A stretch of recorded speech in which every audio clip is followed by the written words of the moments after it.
I'm going to pass straight over to Tim, Asha and Jack to tell us all about your careers in architecture. Thanks very much, Lisa. Hi, everybody. It sounds like radio, doesn't it? It's Tim here. We are sat in Newcastle upon Tyne, and the reason that the three of us are talking from one firm is that we've each got slightly different stage of the architecture journey to talk about, which we thought might be very interesting to you, because I've been in practice for over 30 years now, so you might call me long in the tooth. Asha and Jack both work here, but I'll let them explain exactly what stage of the process they're at. I'm guessing that you all know what an architect broadly does, but I wanted to say that one of my roles external to the practice here is as Chair of Constructing Excellence North East, which means that I've got very good insight into the wide construction industry and what it does and how it behaves, and our role as architects within that. So if you've got questions about other sections of the industry, I'll be quite happy to take those at the end of the session as well. So we're going to start with Asha, who's going to tell you a little bit about her journey so far. Hi there. Everyone can hear me. So I've worked at Xsite for just over 4 months. I graduated from Newcastle with my part 2 last July. I'm actually from Malaysia, so I did my part 1, my 3 years, my first 3 years in a university in Malaysia. So at that time, well, even now, actually, there are not very many architecture schools, certainly not many RIBA accredited architecture schools in Malaysia. It was very convincing to convince my parents to sort of back me up on this idea of doing architecture, a 7-year-long commitment to, a field that they're not very familiar with. We don't know many people who are architects. It's, it's still a little bit old school, I'd say, in Malaysia. People, do engineering, they become doctors, and it's, there was really not enough knowledge, but I had done a 1 week worth of work experience right after doing my A-levels, and that was in 2014, it was a long time ago. And I remember thinking, wow, this is something that I'd like to do. Well, it's not something that I knew I could do, but I really liked the subjectivity that architecture offered. And I was on a route to doing civil engineering at that time. And I've always been interested in aesthetics, in design. I've, been painting and drawing pretty much all my life. My parents were happy for me to do that, but as a hobby, very strictly. So I really liked, the conversations that architects would have about design, about colors, about geometry, about culture. And I was lucky enough to get a scholarship for my part 1, and that was a really good experience, a really difficult 3 years. And I went straight to work after that and really enjoyed that as well. And that was such a relief, because obviously our work is so different than school. But it was really reassuring that I enjoyed the 2 years there, being thrown into the deep end, but still enjoying it. And really didn't want to stop working, wanted to continue. But my boss at that time, who was actually I think he still is a regional representative for RIBA, had gone to several visits to universities in the UK, and Newcastle was one of them. And he talked about how impressed he was by some of the members of staff, the portfolios that he saw. And I actually knew of somebody who graduated from Newcastle, I think in like 2010 with a part 2. I remember in a portfolio, she had this scheme of like this floating water tank, like tethered to the ground with like ribbons and like a water slide. And I was like, they let you think about this stuff. They let you try this stuff out. And it was so interesting to me and so different from, what I'd done in part 1, which was a very rigid, oh, here's a site and here's the output has to be a building. And they very much expect you to, come up with a very, I suppose, a regimented outcome. It's just plans and sections. And I guess conceptual or more abstract ideas weren't as welcome back then. So Newcastle became very appealing to me at the time. And yes, absolutely no regrets. I've done a lot of reading in Newcastle, which is absolutely, I think, opened my mind to a lot of different ideas that I never thought that you could have about architecture. And yeah, I think I'll stop there for now. Yeah. So just Asha's mentioned part 1 and part 2 a couple of times there. It's probably worth explaining what that is, if just in case anybody doesn't know. So she also mentioned 7 years of study. Well, that divides up into, as a traditional route, and there are increasingly different ways of doing it, but 3-year degree, which is an undergraduate degree like many others, and that's called part 1.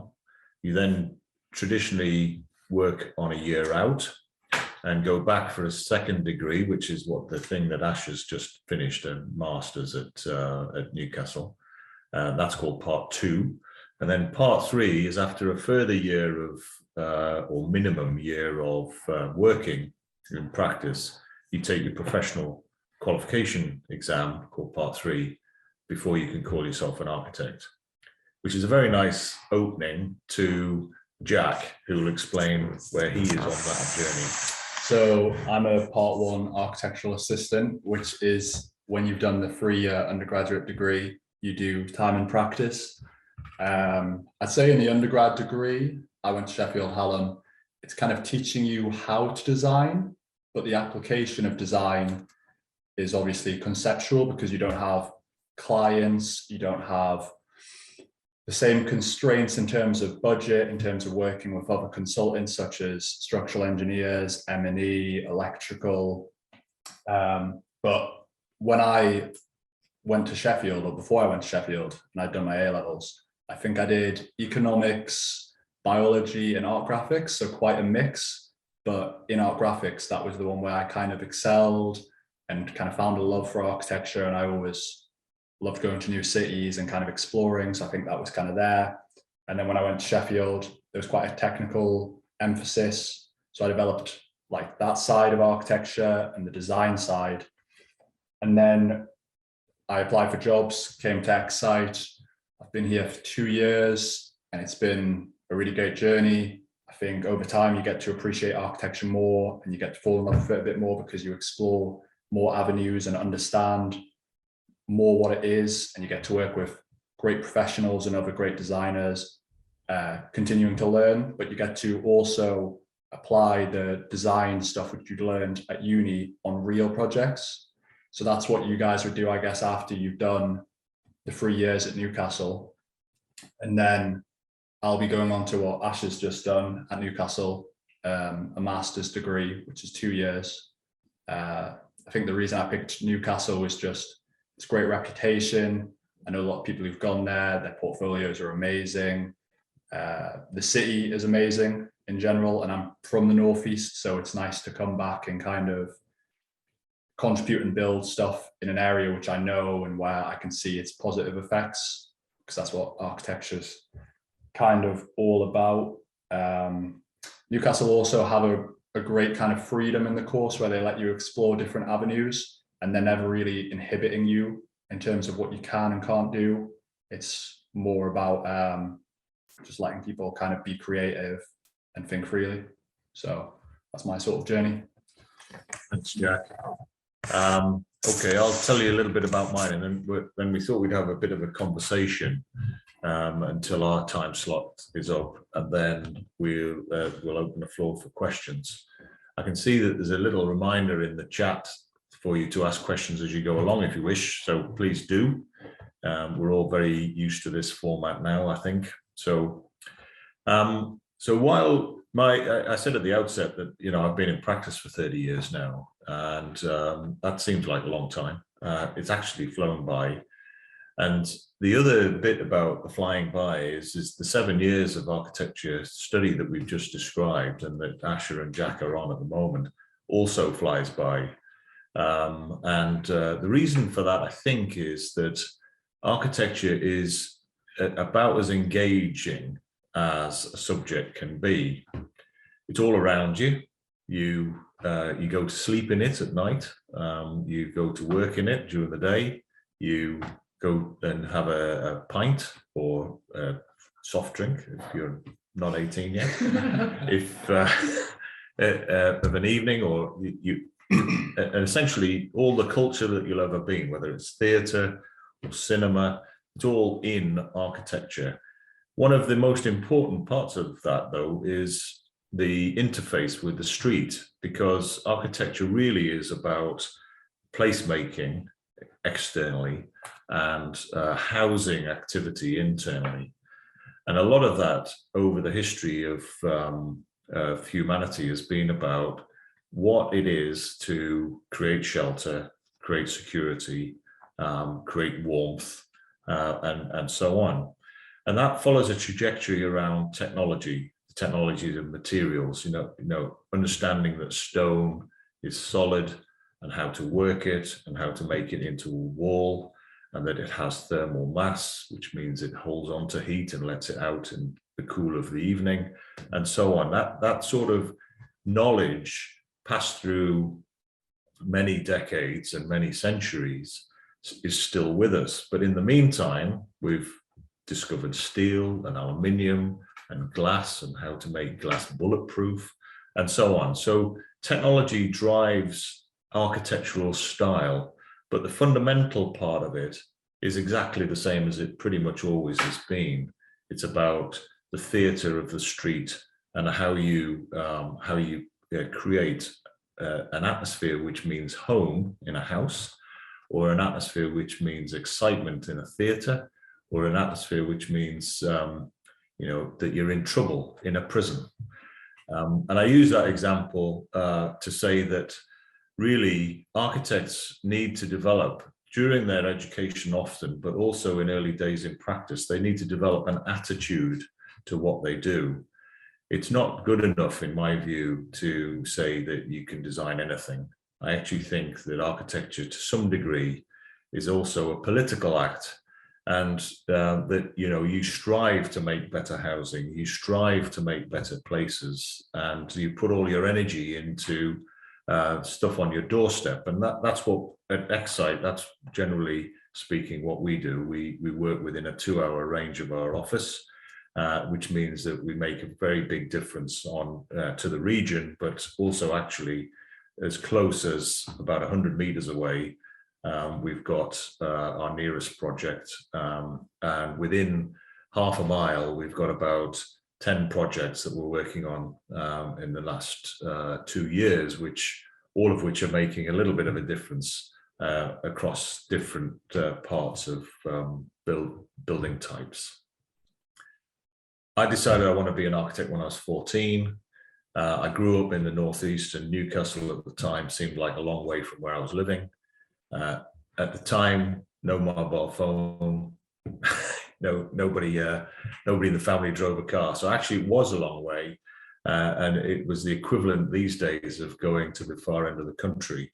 And what's important about that is that I think everybody pretty much loves their family. I think I'm going to tread on that ground carefully. But what is important about the whole going to university and developing this attitude to architecture that I'm talking about is that you think hard about what it is that you see and what it is that's happening to you, and you develop an attitude towards it and an opinion about it. And all those things are really important at architecture school. There's a thing called the crit, which I'm looking at Jack and Asha now because they're more recently experienced in this, but the crit is the critique of your work. And necessarily you've got to develop a little bit of a hard skin for when the criticism is not so good, but similarly enjoy the moments when the criticism is good, and take that forward and use that as a learning tool within the context of what it is that you want to do with your career. I did both of my degrees at Newcastle. That at the time wasn't terribly unusual, although quite a lot of my first degree cohort went to London. We graduated in a recession, And the only places where jobs were really available was London, apart from a few of us who stayed in Newcastle or went to other large cities. You will find that most architectural practice is in metropolitan areas. It's fairly obvious why. That's where the buildings are. But there are a few practices that deliberately choose to practice in Scottish Islands or rural areas and specialize in that sort of architecture. It's a very broad church. You will find people that you like and you love, and you'll find people that you really don't. But that's actually a really strong part of what makes this subject really interesting and exciting, which is collaborative working and collaborative behaviors, where conversation and discussion and ideas generation all happen within the context of a conversation. And so I'm going to change the camera a little bit so that all three of us are on, and we'll talk about what the practice is like, because obviously this is a bit of a context about careers. So you've heard a bit about what stage we're all at, and we're all here in one office.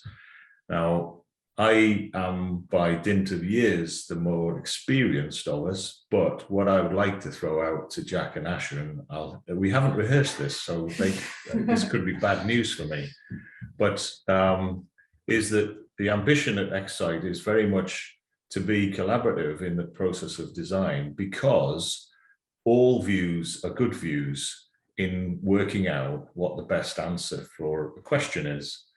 The question is often referred to as a brief, and the brief might be quite specific. It's got a site, it's got some context.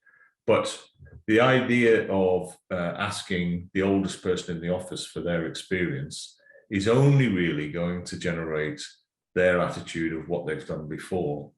And that actually might be wrong. So it could be just as valid, in fact, it always is just as valid, to ask somebody who's never done that project type before, who has never been to that site before, so you've got fresh eyes. So I was just going to say, does it feel like that? I think absolutely.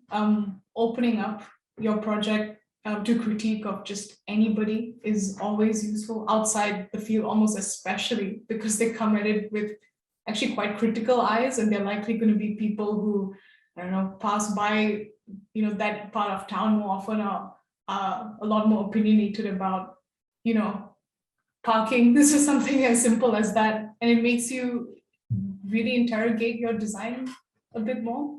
I don't know if that directly answers. Well, yeah, so that's a specific example. So Asha and I are working on a project where parking is the bane of this project. It's probably what's been on my mind. Yeah, so that's a very real today problem, yesterday problem.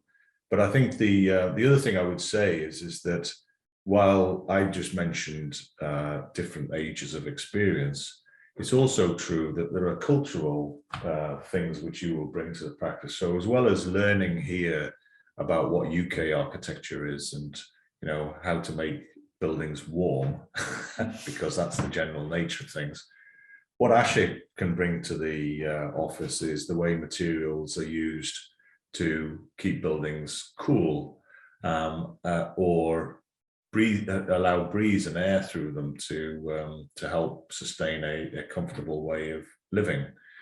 And in the context of climate change, that is something that we're going to need to grow to learn more about in the UK. And so a discussion that we're having in the office, or we're at the beginning of in the office, is about how much technology should we employ to make these changes versus how little technology should we employ, because technology costs money, technology takes actually a lot of carbon to develop. And going back to that comment I made about stone and thermal mass, actually there's lots to learn or acknowledge about traditional materials that we need to put into play. When Jack came for interview a couple of years ago, he told us about Sheffield Hallam's emphasis on technology. Do you want to talk a little bit about what that brought you to? Yeah, well, that helped me get the job here. There was at Sheffield Hallam, there was quite a big emphasis on technology, and a lot of universities are kind of going in that direction in terms of understanding in light, ventilation, thermal mass, basically how to keep a building comfortable, but how to make it perform the best it can perform passively. So instead of relying on active systems like air conditioning and radiators, how you can get the most from the environment to help with your building. And I'd also like to expand upon what Asha said in terms of people kind of critiquing what you do. In the practice, we've got quite an open layout, so I could walk around, I can see what Asha's doing, she can see what I'm doing. And you often get the best advice from people who aren't working on the project, because you get their view from afar. So if it could be something as simple as bathroom tiles, or it could be something quite large in terms of elevations of a building and where you place windows and how you treat the facade. But also when I go out with my friends, even to whatever we do, they'll always say to me, oh, what do you think about that building? And it's interesting to see their sort of response, because we're trained to look at buildings in a certain way, whereas they've got kind of just natural opinions on how it works. Like, for example, my niece loves coming to our house because the sinks are lower, so she can wash her hands without her dad lifting her up. And that's quite a human reaction to architecture. And people get married in buildings, and people have family homes where they raise their kids, and architecture is often a lot more about the people and, how Tim said, the theatre of the street, than it is about bricks or it is about concrete. But there is also that kind of side to architecture as well. Yeah, there's also what you'll find between most people involved in architecture is there's a fascination with detail. And what we mean by detail is what you actually see when you're very close up to something, and how neat and either tidy, or how much that emphasizes the door versus the window, or the roof versus the wall. You can get quite obsessed with these things. So it works at big scale, city, town, village. It works at medium scale, building, short terrace of buildings, and it works at small scale, where you're talking about the junction between one material and another. We've got 3 questions. I think it's 3 questions already. They're relevant to, I'll read them out. I've got them here. So come in there. They're really great questions. yeah, they are. So fab for the group for contributing those questions. So yeah. Are you happy just to pick them off? Yeah. Yes, I am. And I think they're very relevant to what we've been talking about as well, which is great. So one person's asked, I can't read who it is, sorry, but one person's asked about what would you be doing as a part 1 assistant as opposed to a part 2 assistant in the office. So well, I'll let you speak on that, and then I'll see if I agree. It's kind of more in terms of experience. So the way the office works, at least our office is, there's kind of between even our part 1s, there's no emphasis on who can and can't make decisions. It's more on who can be more informed to make those decisions. So the difference between me and Tim is, I'd say I want to do this, and then Tim could say, well, we have to consider this, this, and this, and this. And that's kind of what I would say is the difference between me and Asha as well, because Asha's more experienced than I am.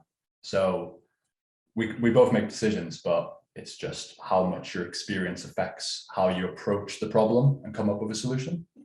Yeah. So essentially, your job scope can be quite similar in part 1 and part 2. It really is, because you're both learning on the job really at the same time. Especially look, if you come from another country, starting to work, say in the UK, I've never worked in the UK before. It really feels like you're just starting from scratch. So it really depends, I think, what a part 1 and a part 2 role looks like. Yeah, so I agree with that, but I also would add that the reason it's called architectural practice is because that's what you do every day. You practice. you don't ever get to the point where you've learned everything. It's not possible. So the conversations that we have, and so Jack's outlined what that conversation might cover, but there are as many learning points in that for me as there are for him and for Asha. So that's what the nature of that collaborative experience is that I was talking about. Another person asked a question, how long does it take for an idea to be worked into practice or come into practice? That is a great question, because it might be as wide as 5 minutes to 10 years. And you've got examples of both of those things. So it depends a little bit on context. An idea is a component of a bigger project. So you can have an idea about a project as a whole, but you'll need many, many more along the way to the end game. So the 5-minute version of that is you're talking about a detail that we were talking about earlier on, and you've got a little bit of a head scratch going on, and somebody has an idea about how to put it, how to execute it correctly. And then 5 minutes later, it's drawn up on a software program and it's sent out to a builder, and within a day or two it's built. The 10-year version is down the street from us here in the Ousbourne Valley in Newcastle. There is a project which we first had a conversation with the client about in 2011. It became a firm job in 2013, and it was finished at the end of 2021. So some things take an awful long time. The average project will take about 3 to 4 years from beginning the first conversation to finishing.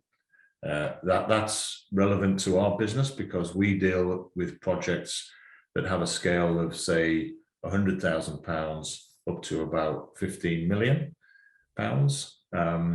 Other practices will deal with projects where the average is much higher than that, and some much lower than that. So lower value projects, as you might expect, sometimes can be quicker. That's broadly the answer to idea to delivery. The third question, and I think there's more arriving, but the third question was about degree apprenticeship versus the degree. That's a very hot topic. Somebody's been doing some good reading. So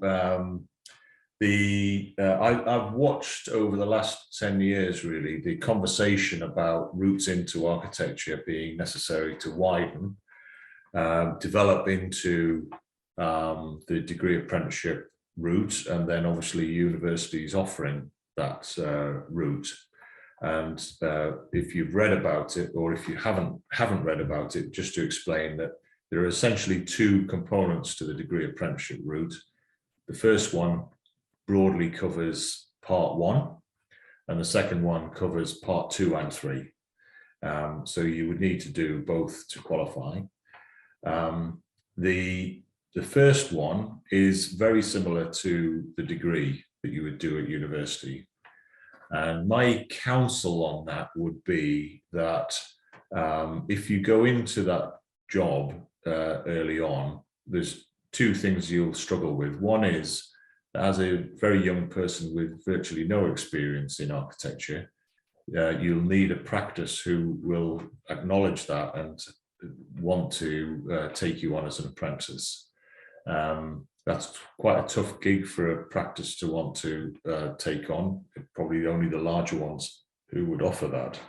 But the second bit of that is that while there'll be a social life at work, it isn't the same as being a student. And I'll look at Jack and Asha to say that certainly my recollection of being a student was that it was a time at which you weren't you weren't manacled by the working day or a particular set of friends or a particular set of work colleagues. It was quite fluid, and there was an awful lot about what you might call the student experience, which doesn't apply to the workplace. And so I'd probably, if I was going to advise anybody on this, say that the first degree is a really good way to enjoy both of those. And obviously it's full-time and it takes 3 years. When you've passed through that and you've got through the first year of your work placement, the part 1 placement, then I think it's a much different story. And it's really valuable to assess which route you might take. Both routes are valid. Both routes will lead you to, broadly speaking, the same place. But the component parts of the decision are earn and learn, which means that you don't rack up a student loan debt, if that's the situation, if you were in full-time education, versus more of the student experience and an intensive master's degree, as opposed to the sort of what tends to be day release and more relevant to the workplace component of the degree apprenticeship. I don't think either one is better than the other.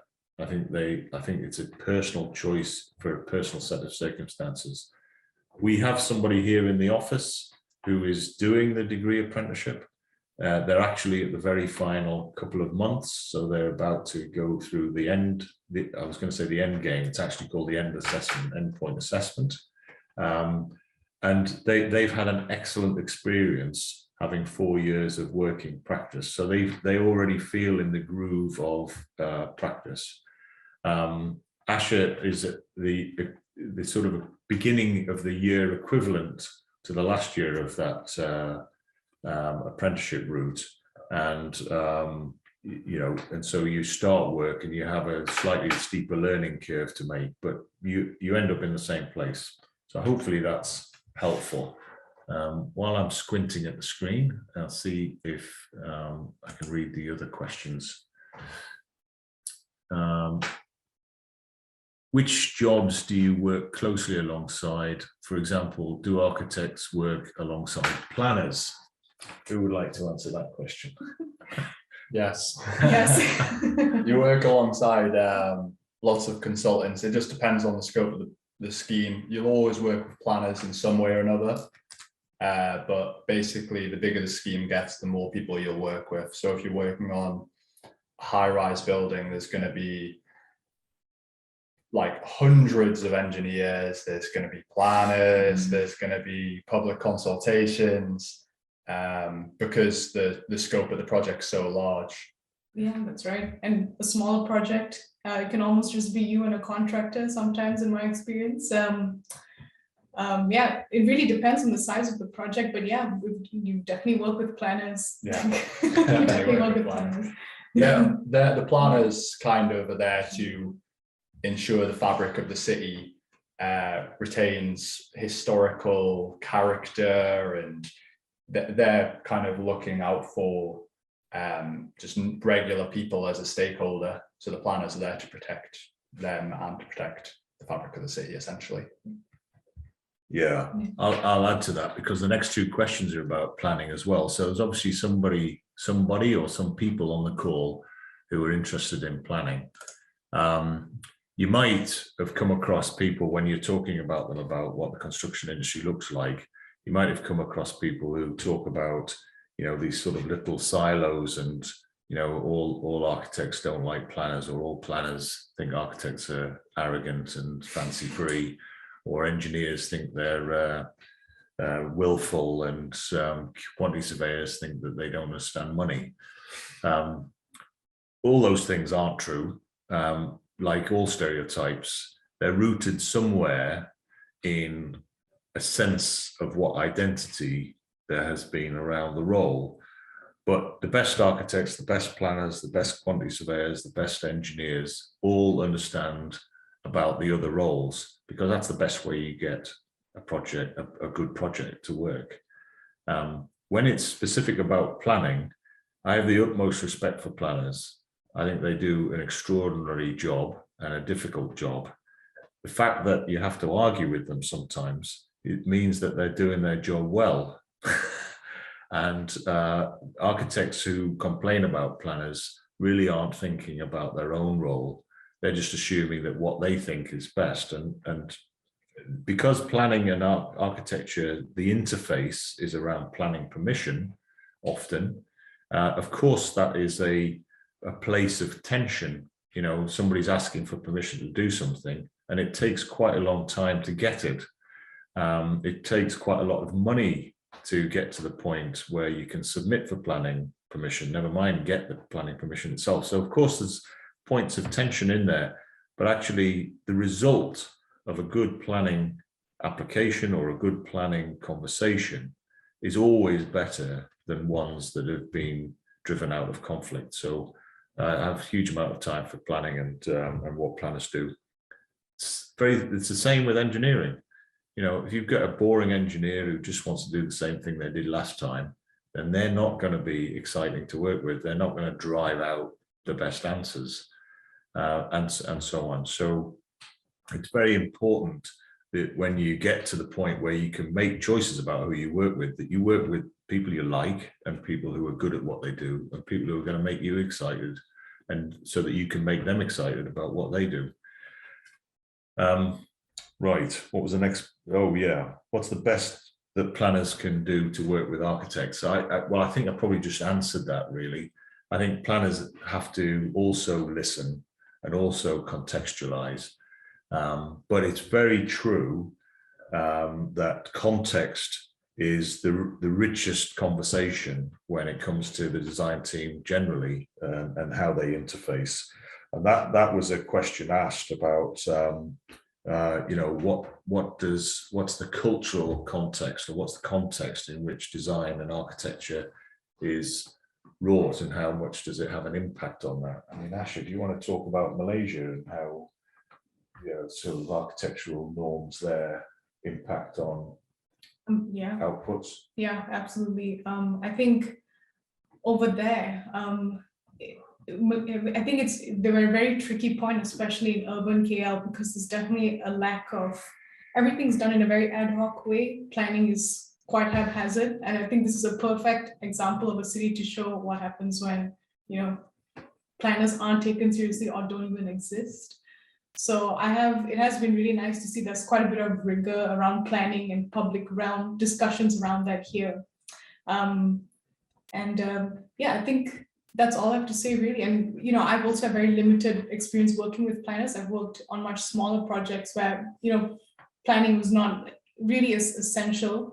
But now since working here, you know, you really get to really interesting conversations with them.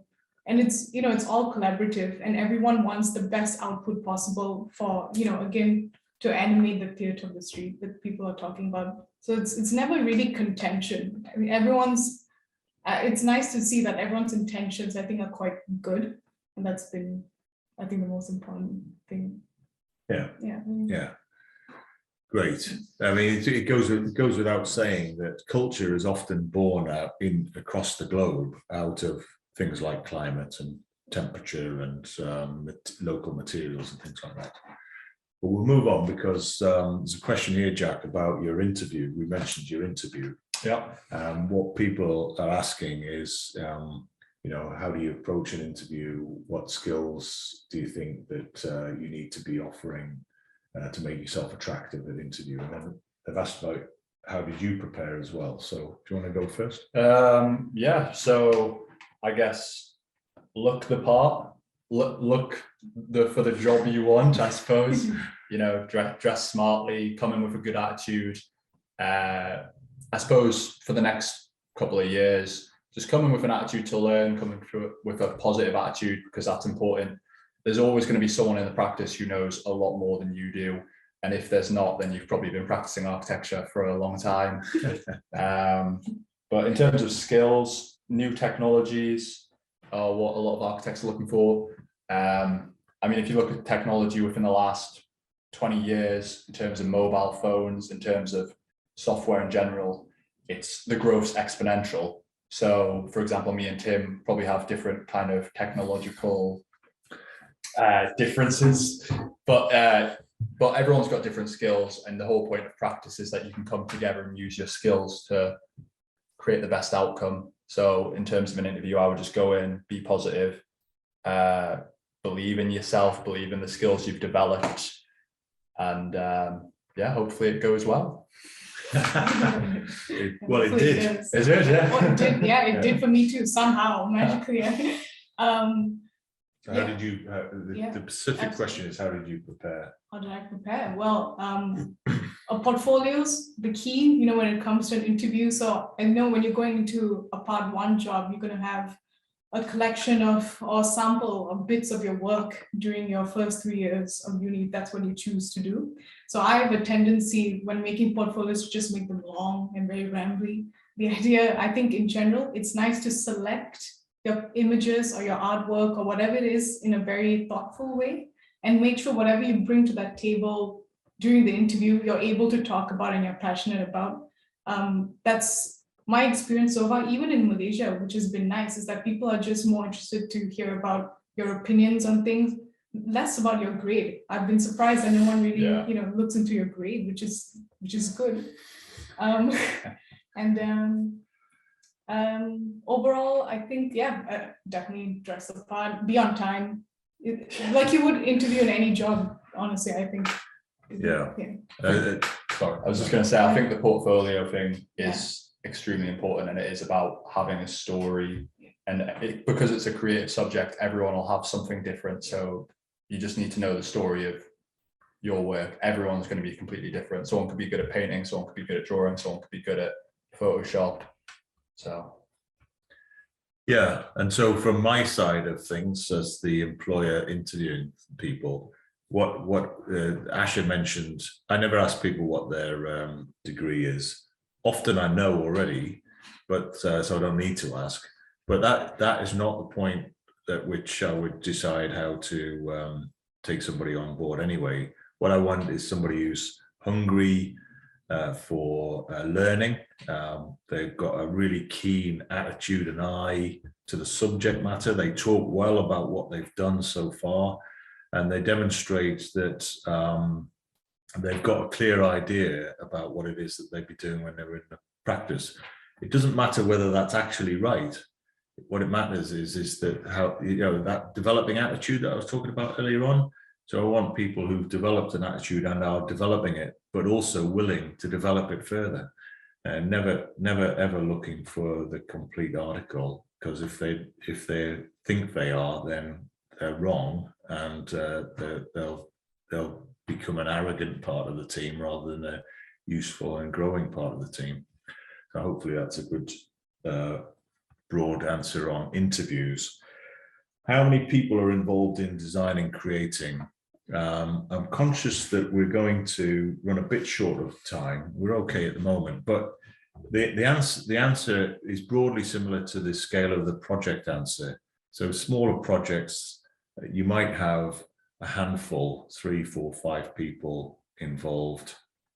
That includes other consultants.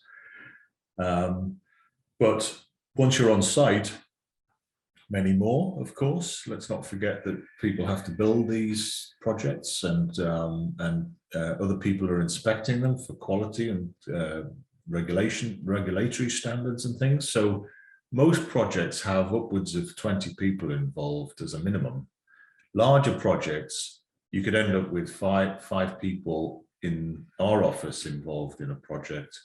And then that multiplier just goes on and on and on. So I think probably the largest project that I've ever worked on through Xsite has over 100 people involved in the design team, or the design components, and then 200 or 300 on site. So it's a lot of people.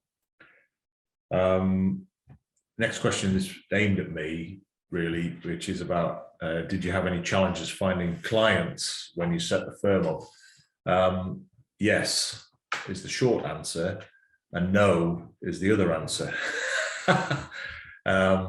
I set the firm up with one client and one project, but within 3 months I had 33 projects, and they more or less were all from different people.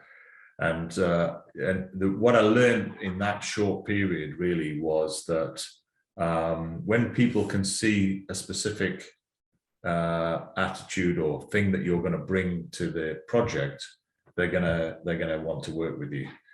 So being clear about what it is that you do and how you're going to do it is very good, which is partly the answer to the second question, which is, do you accept all design jobs? No, we don't.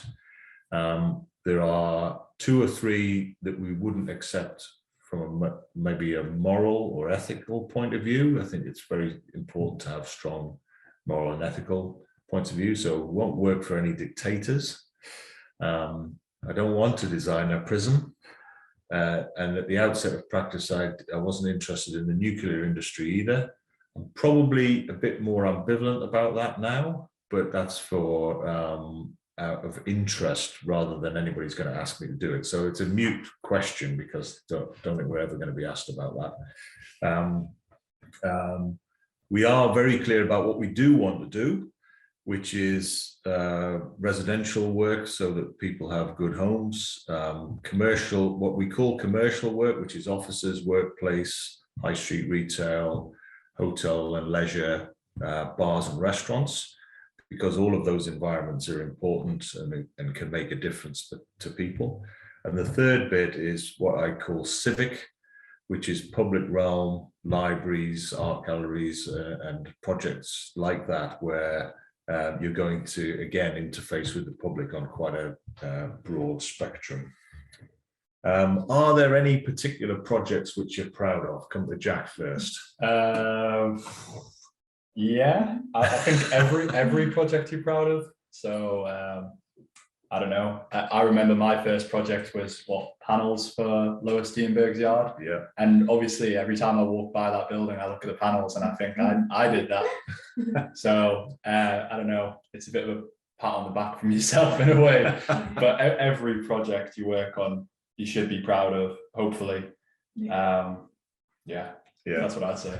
Yeah, that interesting, that project which took an awful long time is the project Jack's talking about, and they are very beautiful. They're on Ouse Street in Newcastle if you want to go and see them. Yeah. Asha, what's yours? I 100% relate to Jack. So there's one project that we've done in Kuala Lumpur in Malaysia, and it's a house that sort of overhangs on a really steep hill, and it's right over a junction that hundreds of thousands of people drive every day. And every time I drive through, I'm like, that looks just like the drawing I did on day one. And it's extremely satisfying. Yeah. Because you just know the blood, sweat, and tears that went into it, and that it looks anything like your initial drawing is just like a miracle, and that it worked. I mean,